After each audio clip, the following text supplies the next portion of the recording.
এখন মাননীয় মন্ত্রী মহোদয়ের কাছে আমার প্রশ্ন থাকবে, এই যে প্রাইমারি স্কুলে বাচ্চাদেরকে ভর্তি করানোর ক্ষেত্রে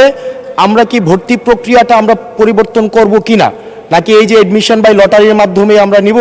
এবং মেরিটকে আমরা সবসময় দমায় রাখবো, নাম্বার ওয়ান। আর নাম্বার টু হচ্ছে, আমাদের বর্তমান শিক্ষা পদ্ধতিতে আমরা যদি দেখি, আমরা যারা পয়সা দিয়ে কিনতে পারে তারা এখন ইংরেজি মাধ্যমটা কিনছে, যারা পয়সা দিয়ে ইংরেজি মাধ্যম কিনতে পারে না তারাই কেবল আপনি যেই শিক্ষা পদ্ধতি আমাদের জন্য জনজীবনের জন্য আপনি চালু করেছেন সেটা আমরা কিনছি, আর যারা সেটাও কিনতে পারে না তারা মাদ্রাসা শিক্ষা পদ্ধতি কিনছে। আপনার কাছে প্রশ্ন যে আমাদের বর্তমানে একটা দেশে এই তিনটা শিক্ষা পদ্ধতি যেটা অর্থনৈতিক অবস্থার উপরে নির্ভর করে চলে, এই তিনটা শিক্ষা পদ্ধতি জিয়ে রেখে আপনার কি মনে হয় যে আপনি একটা ইনক্লুসিভ শিক্ষা পদ্ধতি নিয়ে আমাদের দেশটাকে আগায় নিতে পারবেন? ধন্যবাদ।